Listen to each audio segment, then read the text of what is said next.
Here's this week's highlight of the game, sponsored by Community Hospital of Anaconda. Third down and about 13. As now we go pitch right. Weisenhower has nothing but daylight in front of him. Through the 30, cuts back to the 20. He's going to score! All the way back the other way. Weisenhower! Touchdown, Copperheads! That one started at the 37, ended at the goal line. 63 yards to the house. What a run by Chase Weisenhower. Weiss with a perfect option read. Weisenhower, nobody in the slot to get him. Wide side of the field. He got bottled in at about the 25, broke a tackle, and then cut home to safety. 166 yards for Chase Weisenhower.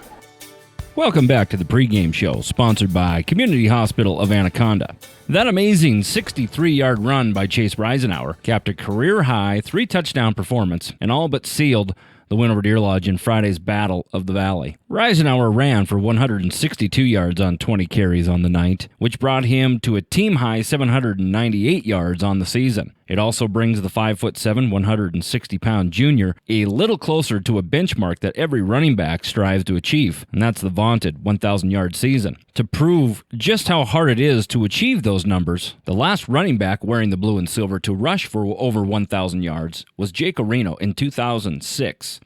And he needed 10 games to amass his 1,034 yards. The last Copperhead even close to the benchmark number was quarterback Eric Boyd's 854 yards rushing on 147 attempts during the 2012 season, the last time Anaconda advanced to the playoffs, albeit in Class A. Weisenhower may not have the touchdown senior Caden Weiss or sophomore Braxton Hill has this year, but there's no denying who the workhorse of the team has been. Usually we take this time to highlight the previous week and preview the upcoming matchup, but instead I thought it was necessary to recognize the work of this group of seniors and the captains who have helped get the Copperheads back into the postseason. Starting at 0-2 after back-to-back blowouts at the hands of Manhattan and Boulder, the Copperheads have won 5 of 6 games to reach this point, only to face off against one of the top teams in the state of Montana, not just in Class B, in Fairfield. First, I talked with senior co-captain Sean Gallagher, who leads the team with 86 tackles and 12.3 tackles per game. Mind you, that's after missing one game due to a broken thumb, which he has played through. If you've been to the games, you see him with his cast on.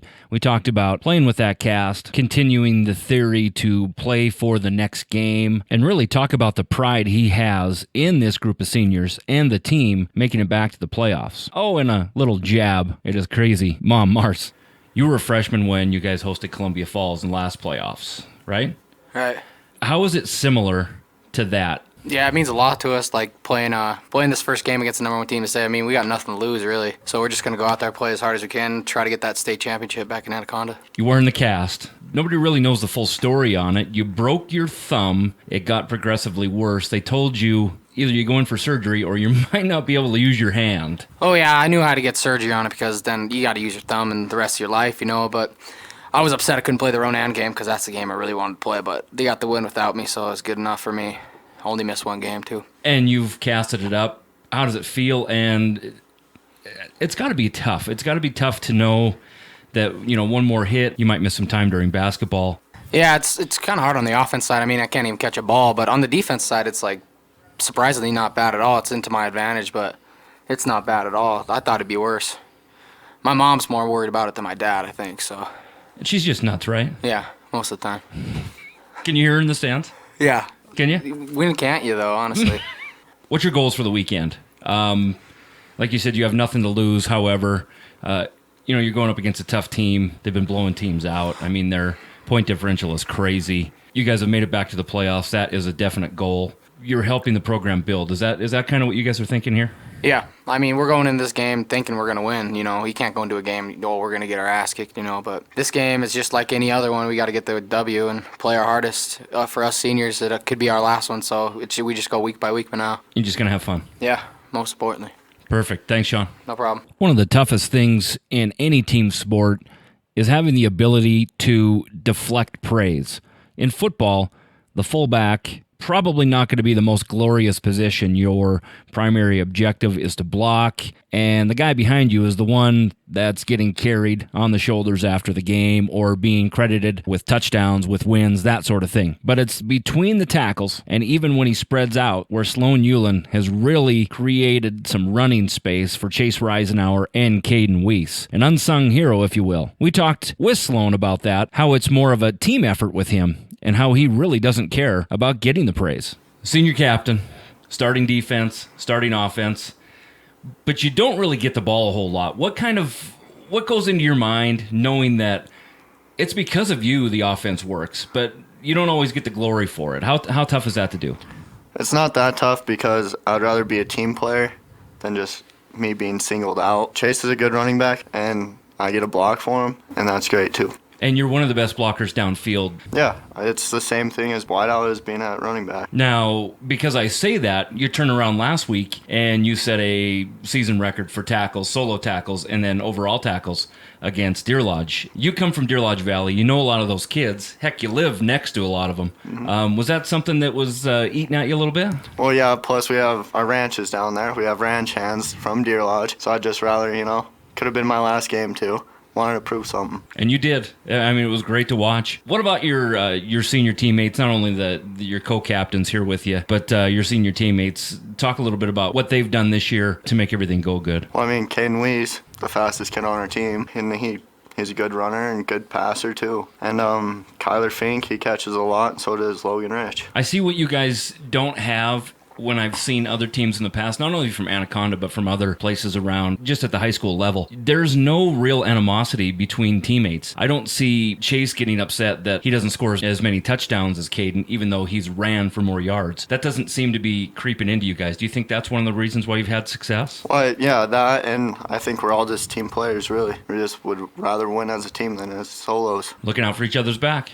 Yep. Thanks, Sloan. Giovanni Molina, the starting offensive and defensive lineman for the Copperheads, also touched on the teamwork element, not only because of his sacrifices getting back to the field after an ugly dislocated elbow injury during summer ball, but also because it's in his DNA. Giovanni has enlisted in the Marine Corps, and he'll take off to basic training after he graduates this upcoming summer. Again, as a common theme with this team, sacrifice and teamwork are words that just roll off the tongue of these players. One of the 4 senior captains, you missed significant time at the beginning of the season because of an arm injury that you suffered in training camp here in a game. What was your mindset coming back to the game, knowing that this is your last year, and you came back earlier than expected from that too? Yeah, I was just hoping to come back earlier because I missed out on the Manhattan game. I felt bad because I couldn't be there to help out, and I was really eager to get back out there to help out my team. Now, you were supposed to be gone 4 to 6 weeks, but you were actually you only missed that one game, that Manhattan game. You came back, and you were limited a little bit, but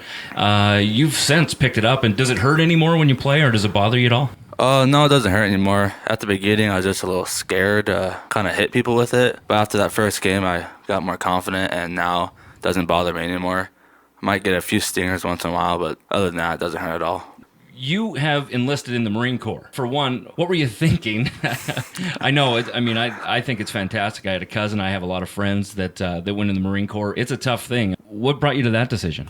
Well, when I was younger, after my grandpa passed, my grandma gave me a couple pictures of him and his yearbook from while he was in the Marines. And after that, I just wanted to join ever since. And I was about 8 or 9 when I saw that.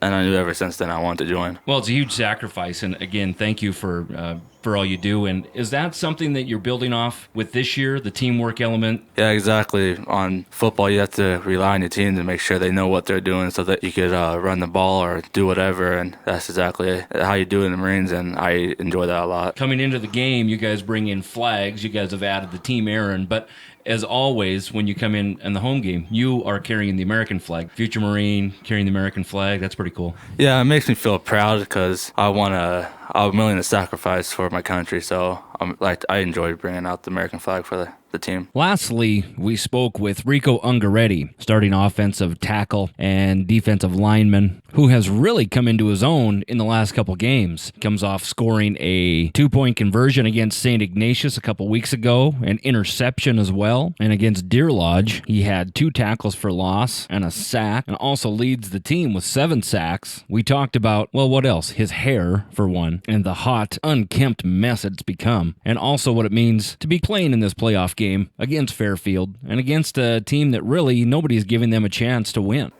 You're lineman. I am. You caught an interception and you scored in a 2-point conversion.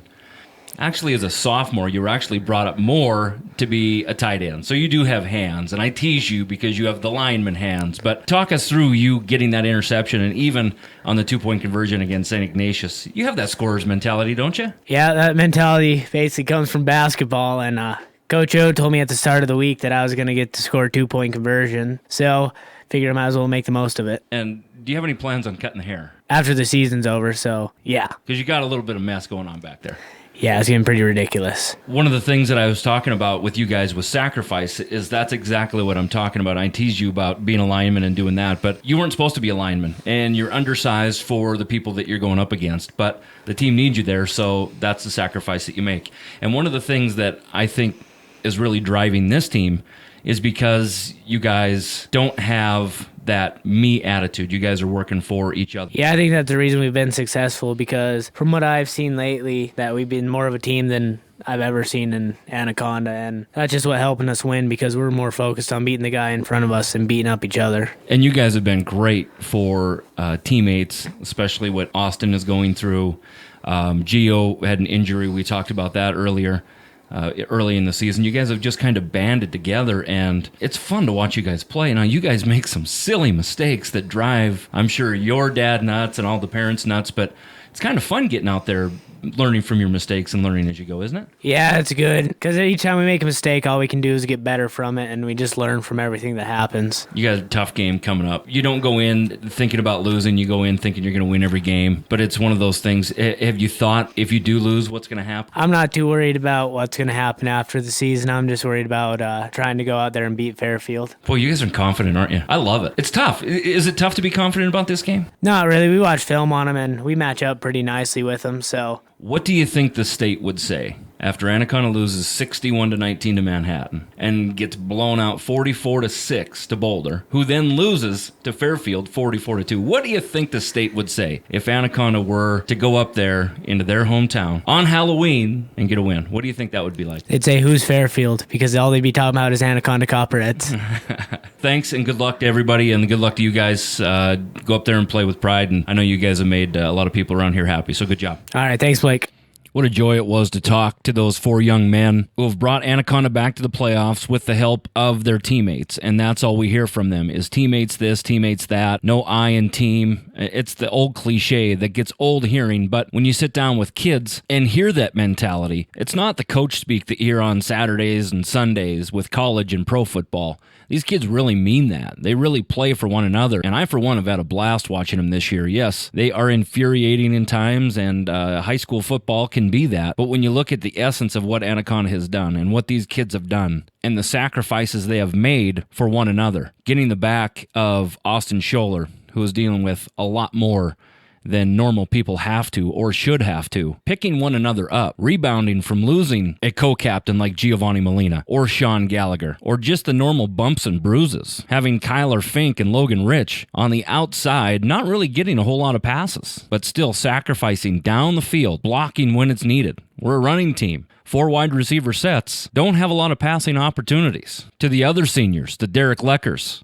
who was one of the most impressive young men I heard speak at the final pasta feed leading up into the senior night, talking about how his best memory is moving to Anaconda and meeting these kids. It's true. Win or lose, these kids are winners. Hopefully they can represent well here when they take on the number 1 team in the state in Fairfield. I, for one, can't wait to see this game and see how these kids represent Anaconda. Blue and silver, Copperhead pride, It all means something, and these kids are showing why it means something. Hopefully you made the trip, but if you did not, stay tuned. Copperheads at Fairfield. First round of the Class B playoffs set to kick off at 1 p.m. We'll be back for the starting lineups after this 2-minute break.